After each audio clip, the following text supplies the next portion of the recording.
जी, नमस्कार साथियों, कैसे हो सभी? आई होप आप सभी अच्छे होंगे, स्वस्थ होंगे। साथियों, आज हम बात करेंगे एक शानदार से टॉपिक पर जो बहुत बार पूछा जाता है, जो आपके सीडीपी में लगभग 2 से 3 नंबर आपके बिल्कुल पक्के हो सकते हैं। जिस टॉपिक से उस टॉपिक के बारे में बात करेंगे। हमारा टॉपिक है आज का लेव वाइगोत्स्की का अधिगम का सिद्धांत। क्या है भाई? जो आपके लेव वाइगोत्स्की थे, जिन्होंने अधिगम का सिद्धांत दिया है, वो उसको यहाँ पर डिस्कस करेंगे कि ये सिद्धांत क्या कहता है, इसकी क्या-क्या जो व्याख्या होती है, इसकी क्या व्याख्या है, जो इसका जो बाल मनोविज्ञान है उसमें इसका क्या योगदान रहा है, इस सभी को यहाँ पर विस्तार पूर्वक चर्चा करेंगे इस सिद्धांत की। तो चलिए भाई देखते हैं, लेव वाइगोत्स्की ने पहली बात आपका सिद्धांत कौन सा दिया था भाई? सामाजिक सांस्कृतिक अधिगम का सिद्धांत। क्या दिया था भाई? सोशल कल्चरल थ्योरी, है ना, या आपकी जो बोलते हैं सामाजिक सांस्कृतिक अधिगम का सिद्धांत। ठीक है दोस्तों, अब इसमें क्या था भाई? लेव वाइगोत्स्की जो थे एक रूसी मनोवैज्ञानिक थे। क्या कौन से थे भाई? वो रूसी मनो यानी रूस के थे, रशिया के थे। तो ये पूछ लिया जाता है भाई, या कभी-कभी पूछ लेते हैं कि लेव वाइगोत्स्की जो थे कहाँ के वैज्ञानिक थे? ये रूसी मनोवैज्ञानिक थे। उनका मानना था कि बच्चा अकेले नहीं बल्कि समाज, संस्कृति और भाषा के माध्यम से सीखता है। अधिगम एक सामाजिक प्रक्रिया है। भाई ये स्टेटमेंट देखिए, बहुत बार पूछा है कि अधिगम एक सामाजिक प्रक्रिया है। ये किसका स्टेटमेंट है, किसका कथन है, किसके द्वारा ये बात कही गई है? तो ये कही गई है आपकी लेव वाइगोत्स्की के द्वारा। ठीक है दोस्तों, तो जो दूसरों के साथ संवाद और सहयोग से विकसित होती है। भाई जो आपकी लर्निंग होती है, आपकी अधिगम जो होती है, एक सामाजिक प्रक्रिया बताई है इन्होंने। कैसे? कि जो एक दूसरे के साथ संवाद और सहयोग से जो विकसित होती है, वो आपकी होती है अधिगम, अकॉर्डिंग टू लेव वाइगोत्स्की।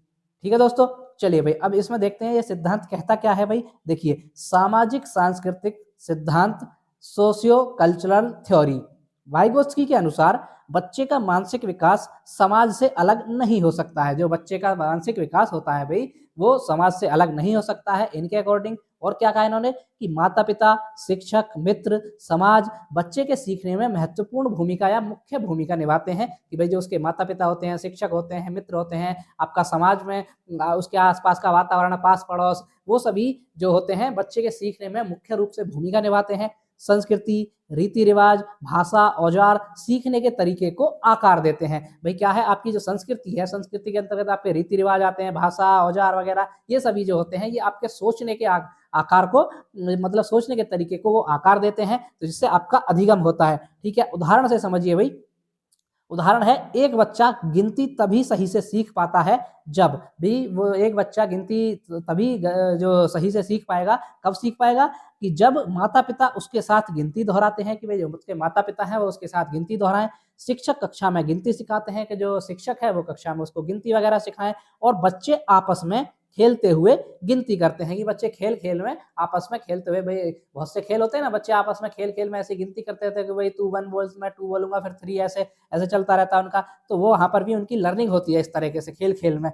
ठीक है? ये कहता है आपका क्या नाम है, सामाजिक सांस्कृतिक सिद्धांत लेव वाइगोत्स्की का। यह सब सामाजिक सहभागिता के कारण संभव होता है। भाई सही बात है, इसमें सामाजिक सहभागिता ही तो होती है। एक तरह से माता-पिता उसकी सहयोगी तो करते हैं, शिक्षक है उसकी सहभागिता ही तो होती है, सहयोगी तो होता है। तो ये सभी, और जो बच्चे आपस में खेल रहे हैं वहाँ भी सहभागिता है एक तरह से। तो ये सब सामाजिक सहभागिता के कारण ही संभव होता है। ये है लेव वाइगोत्स्की का सोशियो कल्चरल थ्योरी सिद्ध। ठीक है? चलिए भाई आगे, और इन्होंने क्या बात कही है, एक बात और कही है इन्होंने, जेडपीडी। ये देखिए बहुत इंपॉर्टेंट है, बहुत क्वेश्चंस निकलते हैं इससे। जेडपीडी यानी निकटवर्ती विकास क्षेत्र, इसको बोलते हैं जोन ऑफ प्रॉक्सिमल डेवलपमेंट। ये इसकी फुल फॉर्म होती है, शॉर्ट में बोलते हैं इसको जेडपीडी। देखिए इसकी फुल फॉर्म भी पूछ लेते हैं कि जेडपीडी की फुल फॉर्म क्या है। इसकी फुल फॉर्म होती है आपकी जोन ऑफ प्रॉक्सिमल डेवलपमेंट, निकटवर्ती विकास का क्षेत्र, या इसको एक और नाम देते हैं, क्या देते हैं भाई? समीपस्थ विकास का क्षेत्र। क्या देते हैं? समीपस्थ विकास का क्षेत्र। ठीक है साथियों, समीपस्थ विकास का क्षेत्र भी इसको कहा जाता है। अब देखिए ये जो जेडपीडी जो सिद्धांत है, ये वाइगोत्स्की का सबसे प्रमुख सिद्धांत है, सबसे प्रसिद्ध सिद्धांत है ये। ठीक है दोस्तों, अब जेडपीडी का अर्थ क्या होता है? बच्चा जो काम अकेले नहीं कर सकता, भाई मान लीजिए जो कोई बच्चा है वो काम अकेले नहीं कर पाता जिस काम को, लेकिन किसी कुशल व्यक्ति की मदद से कर सकता है, वही उसका निकटवर्ती विकास का क्षेत्र है। ठीक है भाई, अब देखिए इसके 3 स्तर होते हैं जेडपीडी के। कितने स्तर होते हैं फ्रेंड्स? इसके होते हैं 3 स्तर। कौन कौन से हैं भाई? देखिए, वर्तमान स्तर, बच्चा जो खुद कर सकता है। दूसरा है जेडपीडी जो मदद से कर सकता है। और तीसरा भविष्य का स्तर, यानी भविष्य के बाद जो खुद से करने लगेगा। अब इसको देखिए उदाहरण से समझिए, मैं आपको समझाता हूं कि भाई देखिए यहाँ पर कोई ए बच्चा है। ठीक है?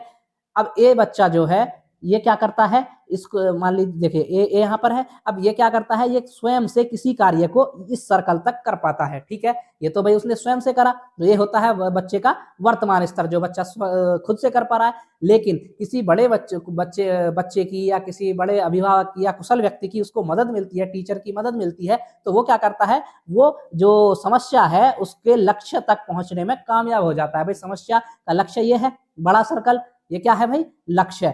मान लीजिए ये हमने लक्ष्य माना है समस्या का, तो बच्चा यहाँ तक स्वयं कर पा रहा था छोटे सर्कल तक, और जो लक्ष्य है वहां तक पहुंचने में उसको किसी ना किसी व्यक्ति की जरूरत पड़ती है, कुशल व्यक्ति की, उससे बड़े व्यक्ति की जरूरत पड़ती है, ठीक है।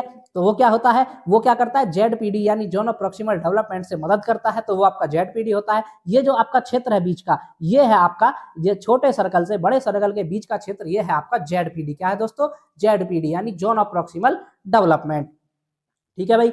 ये आपका जेडपीडी क्षेत्र होता है। और क्या है, भविष्य का स्तर, अभ्यास बच्चा खुद करने लगता है भाई, जैसे धीरे धीरे उन्होंने इसके फोल्डिंग एक नाम दिया है यहाँ पर कि इसके फोल्डिंग दी, सहारा दिया, तो वो बच्चा लक्ष्य तक पहुंचा। अब धीरे धीरे ऐसे करते करते एक स्तर आता है कि उसको सहारा देना बंद कर दिया जाता है और बच्चा स्वयं से ही उस लक्ष्य को प्राप्त करने में सक्षम हो जाता है, यानी बड़े घेरे तक वो स्वयं से कर पाता है। भाई पहले छोटे घेरे तक कर पा रहा था, अब वो बड़े घेरे तक कर पाता है। तो ये होता है आपका जेडपीडी, यानी जो आपका जोन ऑफ प्रॉक्सिमल डेवलपमेंट का सिद्धांत है, समीपस्थ विकास का क्षेत्र जो दिया है लेव वाइगोस्की ने, ये है भाई उसका सार। आई होप आपको अच्छे से समझ आया होगा। चलिए भाई आगे और देखते हैं, आगे क्या है।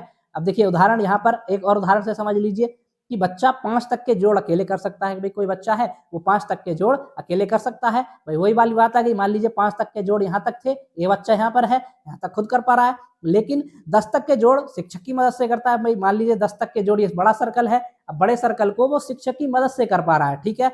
तो कुछ समय बाद वह 10 तक के जोड़ भी अकेले करने लगता है, क्योंकि देखिए यहाँ से यहाँ तक उसको हेल्प कौन कर रहा है, शिक्षक कर रहा है ना। उसका जो समीपस्थ विकास का क्षेत्र है ये है छोटे सर्कल से बड़े सर्कल का, ये आपका जेडपीडी होता है, ठीक है। अब शिक्षक उसको धीरे धीरे सहायता कर रहा है, एक समय ऐसा आता है शिक्षक उसको सहायता देना बंद कर देता है, तो बच्चा क्या होता है, बच्चा जहाँ 5 तक का जोड़ था उसको 10 तक करने में स्वयं यानी खुद से सक्षम हो जाता है, ठीक है। तो ये प्रक्रिया होती है, जेडपीडी को दर्शाती है कि जेडपीडी क्या होता है। आई होप आपको बहुत ही अच्छे तरीके से समझ आ गया होगा, आज के बाद आप जेडपीडी के सिद्धांत को कभी नहीं भूल पाओगे। चलिए भाई आगे और देखते हैं, आगे क्या है। देखिए नंबर 3 पर आपका सहारा देना यानी स्केप फोल्डिंग जो बोलते हैं आप, ये क्या होती है भाई, स्केप फोल्डिंग का अर्थ है सीखते समय बच्चे को अस्थायी सहायता देना। क्या भाई, अस्थायी सहायता, बच्चा सीख रहा है तो सीखते समय बच्चे को अस्थायी सहायता देना। देखिए शुरुआत में क्या होता है, अधिक मदद की जरूरत होती है। भाई सही बात है, बच्चा नहीं कर पा रहा तो उसको थोड़ी अधिक मदद की जरूरत पड़ेगी। धीरे धीरे मदद कम होती है, धीरे धीरे मदद की कम जरूरत पड़ती है, क्योंकि बच्चा सीख रहा है, वो थोड़ा थोड़ा सीखता जाता है, और अंत में क्या होता है, बच्चा स्वयं से कार्य करता है। वही बात है, अब उदाहरण से समझिए भाई इसको कैसे, ये कैसे इंप्लीमेंट होता है। देखिए उदाहरण, साइकिल चलाना सीखते समय क्या होता है भाई, कोई बच्चा साइकिल चलाना सीख रहा है, ठीक है। मान लीजिए भाई ये कोई साइकिल है, ये इसका हैंडल हो गया, ये ऐसे ही देखो दोस्तों, ज्यादा अच्छा नहीं आया मेरी ड्राइंग, पर फिर भी आप समझ लीजिए। यहाँ पर कोई ये बच्चा बैठा है ना, ये पैडल हो गए इसके, तो कोई यहाँ पर साइकिल चलाना सीख रहा है बच्चा, ठीक है। अब क्या करता है, वहाँ क्या होता है, पहले माता पिता साइकिल पकड़ते हैं, सही बात है भाई, जो पीछे का कैरियर स्टैंड होता है उसको कोई व्यक्ति यहाँ पर पकड़ के खड़ा होता है, उसके पीछे पीछे चलता है, चलता नहीं चलता, आपने भी साइकिल वगैरह सीखी होगी तो ऐसा ही किया होगा।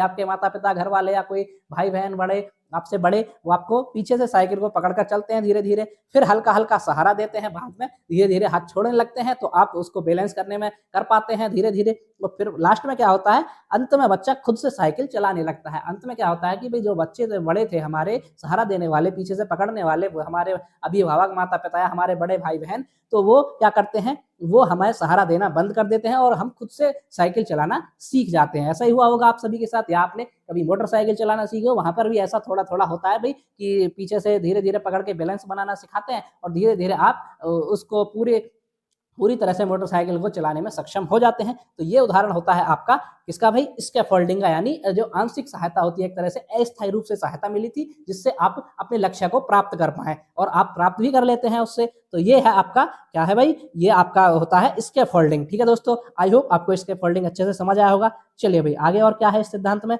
देखते हैं। देखिए नंबर 4 पर है क्या है भाई, अधिक जानकार व्यक्ति। क्या है भाई, अधिक जानकार व्यक्ति, मोर नॉलेजेबल अदर, यानी MKO। देखिए ये MKO जो है, ये बहुत बार, 1-2 बार पूछा गया है, बहुत बार तो शायद मेरे को नहीं पता आइडिया कुछ, तो ये एक दो बार मैंने देखा है। MKO इसका पूछ लिया है भी MKO होता क्या है, तो MKO आपका कॉन्सेप्ट कहाँ से लिया गया ये भी पूछ लिया गया है एक बार। तो ये होता है मोर नॉलेजेबल अदर। क्या होता है भाई? मोर नॉलेजेबल अदर, यानी अधिक जानकार व्यक्ति, मतलब वो किसी दूसरे से अधिक जानकार है। ठीक है, तो इसको बोलते हैं शॉर्ट फॉर्म में MKO। ठीक है दोस्तों, MKO वह व्यक्ति होता है जिसे बच्चे से अधिक ज्ञान या अनुभव होता है। देखिए आगे ना वही बात, भाई मोर नॉलेजेबल है वो अदर से, किसी दूसरे से, यानी यहाँ पर बच्चे का उदाहरण लेकर समझ रहे हैं हम कि बच्चे से वो अधिक ज्ञान या अनुभवी है। ठीक है, जो बच्चे को सिखाने में या सीखने में सहायता करता है। अब MKO कौन हो सकता है? भाई MKO आपके शिक्षक भी हो सकते हैं, माता पिता भी हो सकते हैं, आपके बड़े भाई बहन भी हो सकते हैं ना, बड़े भाई बहन भी हो सकते हैं ना, बिल्कुल हो सकते हैं भाई आपके बड़े भाई बहन। ठीक है, तो ये होते हैं MKO यार, मोर नॉलेजेबल अदर, जो जो बच्चे से अच्छा ज़्यादा नॉलेज में है। देख लिया, हाँ यहाँ पर उदाहरण में ना कि भाई बड़े भाई बहन भी हो सकते हैं, आपके मित्र भी हो सकते हैं, कोई भी हो सकता है जो आपसे बस ज़्यादा जानता हो, वो होता है MKO, उसको बोला जाता है MKO, यानी मोर नॉलेजेबल अदर। ठीक है भाई, उदाहरण से समझिए, कक्षा में एक बच्चा गणित में अच्छा है, वह दूसरे बच्चों को समझाता है, तो वह MKO है। बिल्कुल सही बात है भाई। देखिए आप कक्षा में देखते हैं ना कि बहुत से होशियार बच्चे होते हैं, जो अच्छे से प्रतिभाशाली बच्चे होते हैं, वो क्या करते हैं, वो जो थोड़े पिछड़े बच्चे होते हैं, कम जान पाते हैं, वो उस समस्या को नहीं हल कर पाते, किसी गणित का सवाल या कोई भी है, तो वो उस बच्चे से पूछते हैं भाई इसका ये कैसे हुआ, कैसे नहीं हुआ, तो वो क्या हुआ, जो बता रहा है बच्चा वो क्या है, वो MKO है, वो क्योंकि वो दूसरे से ज़्यादा जानता है, बेटर जानता है उससे। ठीक है, तो ये है आपका MKO, more knowledgeable other. I hope ये भी आपको अच्छे से समझ आया होगा। आगे देखिए भाई क्या है भाई इसमें, भाषा की भूमिका। अब देखिए इस सिद्धांत के अंतर्गत, लेव वाइगोत्स्की के अंतर्गत भाषा की भूमिका क्या है। वाइगोत्स्की के अनुसार भाषा सोच के विकास का सबसे महत्वपूर्ण साधन है। भाषा क्या है भाई? सोच के विकास का सबसे महत्वपूर्ण साधन है। वाइगोत्स्की के अनुसार 3 प्रकार की भाषा बताई इन्होंने, कितनी भाई? 3 प्रकार की। क्या है? एक सामाजिक भाषा, जो दूसरों से बात करना होता है आपस में। दूसरा है स्वयं केंद्रित भाषा, जो बच्चा खुद से बात करता है ना, जो बच्चा खुद से बात करता है वो स्वयं केंद्रित हो गई। और आंतरिक भाषा यानी आपकी सोचने की प्रक्रिया। ठीक है, 3 प्रकार की भाषा। अभी सामाजिक भाषा, एक दूसरे से बात करते हैं, वो हो गई। उसमें आपका स्व केंद्रित भाषा, कि बच्चा जो खुद से बात करता है, और आंतरिक भाषा जो सोचने की प्रक्रिया होती है, वो आंतरिक भाषा के अंतर्गत आती है। अब उदाहरण से समझिए भाई इसको। देखिए उदाहरण, बच्चा कहते हुए काम करता है, अब ये ब्लॉक यहाँ रखूंगा। धीरे धीरे यही बात मन में सोचने लगती है। क्या है भाई? बच्चा क्या कर रहा है? बच्चा कोई ब्लॉक का खेल है, कोई उसको ब्लॉक को सही तरीके से लगा रहा है, तो वो क्या कर रहा है, वो क्या कर रहा है भाई, अब ये वो मन मन में सोचता है कि अब ये धीरे धीरे से बोलता है कि मैं ये ब्लॉक को इधर रखूंगा, इस ब्लॉक को इधर रखूंगा, और धीरे धीरे यही बात उसके मन में सोचने लगती है, मन में चलने लगती है। ठीक है दोस्तों, तो ये है इसका उदाहरण कि हाँ भाई क्या होता है भाई इसमें। ठीक है दोस्तों, चलिए भाई आगे बढ़ेंगे। आगे क्या है? खेल की भूमिका। अब खेल की भूमिका क्या है भाई? वाइगोत्स्की मानते थे कि खेल बच्चों के मानसिक विकास के लिए अत्यंत आवश्यक है। वाइगोत्स्की का कहना है भाई, ज्यादातर सभी मनोवैज्ञानिक का कहना है कि भाई जो खेल है वो बच्चों के मानसिक विकास के लिए और बहुत ही आवश्यक है। शारीरिक विकास भी होता है उससे। खेल के माध्यम से कल्पना, नियमों की समझ, सामाजिक व्यवहार विकसित होता है। ठीक है, क्योंकि भाई खेल के माध्यम से कल्पना करता है बच्चा, नियमों की समझ होती है इसको, कैसे क्या खेलना है भाई, अलग अलग खेल में अलग अलग नियम लागू होते हैं, और उसका सामाजिक व्यवहार, सहयोग की भावना भी उसमें जागृत होती है खेल के माध्यम से। ठीक है दोस्तों, अब देखिए इसको उदाहरण से समझिए भाई। उदाहरण क्या है इसका, कि डॉक्टर डॉक्टर खेलते समय, बच्चे खेलते हैं ना कि डॉक्टर डॉक्टर भाई, डॉक्टर डॉक्टर बनते हैं, तो उसमें क्या होता है, बच्चा सामाजिक भूमिका सीखता है कि भाई समाज में भूमिका क्या है डॉक्टर की, और भाषा और व्यवहार का उसमें विकास होता है कि भाषा कैसे, हमको भाषा अपनानी है, किस किस प्रकार से बोलना है, और व्यवहार कैसे करना है। तो करते हैं भाई, वो रोल प्ले के माध्यम से एक तरह से खेलते हैं, तो वो डॉक्टर डॉक्टर के माध्यम से खेलते हैं, तो उनका भाषा का विकास होता है, व्यवहार का विकास होता है, बच्चे की जो सामाजिक भूमिका सीखते हैं। ठीक है दोस्तों, आगे देखिए भाई, आगे क्या है इसमें, शिक्षा में महत्व। अब शिक्षा में महत्व क्या है वाइगोत्स्की का? वाइगोत्स्की का सिद्धांत बताता है कि शिक्षक को मार्गदर्शक होना चाहिए। भाई क्या होना चाहिए? शिक्षक को मार्गदर्शक होना चाहिए। समूह कार्य को बढ़ावा देना चाहिए कि भाई समूह कार्य को कैसे बढ़ावा देना है, वो करना चाहिए उसको, और बच्चों के स्तर के अनुसार सहायता देनी चाहिए। क्या करनी चाहिए भाई? जो बच्चों के स्तर है उसके अनुसार उनको सहायता देनी, यानी स्कैफोल्डिंग करना है एक तरह से, जबकि जो कि बच्चा आपका ZPD जो होता है वहाँ उस लक्ष्य तक पहुंच जाए उसके साथ, उसको प्रयोग करके। ठीक है, तो ये है आपका लेव वाइगोत्स्की का सिद्धांत के अंतर्गत। ठीक है, चलिए भाई आगे देखते हैं इसमें क्या है निष्कर्ष, और देख लेते हैं इस सिद्धांत का फाइनली निष्कर्ष क्या निकलता है भाई। लेव वाइगोत्स्की के अनुसार अधिगम एक सामाजिक प्रक्रिया, देखिए ये बहुत इंपॉर्टेंट पॉइंट है। अधिगम कैसी प्रक्रिया है? एक सामाजिक प्रक्रिया है लेव वाइगोत्स्की के अनुसार। बहुत बार पूछा गया है स्टेटमेंट। आगे जेडपीडी और इसके फोल्डिंग सीखने के मुख्य आधार हैं। लेव वाइगोत्स्की के अनुसार आपका जेडपीडी जो होता है जोन ऑफ प्रोक्सिमल डेवलपमेंट, अभी मैंने पीछे बताया आपको, है ना, और इसके फोल्डिंग धीरे धीरे सहायता देना, वो आपकी इसके फोल्डिंग होती है। तो उस ये आपका सीखने के मुख्य आधार बताए हैं लेव वाइगोत्स्की ने। भाषा और संस्कृति मानसिक विकास की नींव है, जो उसकी भाषा और संस्कृति है उसके मानसिक विकास की नींव है। ठीक है, बच्चा दूसरों के साथ सीखता है और धीरे धीरे स्वयं सक्षम बनता है। इसका एक लाइन में सार है कि भाई बच्चा क्या करता है? दूसरों के साथ सीखता है और धीरे धीरे स्वयं सक्षम बनता है। आपने देखा जेडपीडी का सिद्धांत से कि वे बच्चा कोई सी समस्या को छोटे सर्कल तक पूरा कर पा रहा था स्वयं से, बड़े सर्कल तक जाने में जो इस समस्या का हल था वहां तक नहीं पहुंच पा रहा था। तो क्या करा? शिक्षक ने उसको सहारा दिया, उसको पहाड़ मचान ढांचा भी बोलते हैं साथियों, तो वो दी, इसके फोल्डिंग दी, धीरे धीरे करके बच्चा लक्ष्य तक पहुंचने में स्वयं सक्षम हो गया। तो ये आ गई ना वही स्टेटमेंट कि बच्चा दूसरों के साथ सीखता है और धीरे धीरे स्वयं सक्षम बनता है उस समस्या को हल करने में। ठीक है दोस्तों, तो ये था आपका लेव वाइगोत्स्की का सिद्धांत, जो आपकी सोशियो कल्चर थ्योरी, और आपका जो जेडपीडी का सिद्धांत था, और आपका जो स्कैफोल्डिंग होता है, ये सभी आपको अच्छे से समझ आ गए होंगे। तो साथियों चलिए भाई मिलते हैं अब नेक्स्ट वीडियो में। ये था हमारा आज का सिद्धांत, आपको अच्छे से समझ आया होगा। मिलते हैं नेक्स्ट वीडियो में, तब तक के लिए धन्यवाद।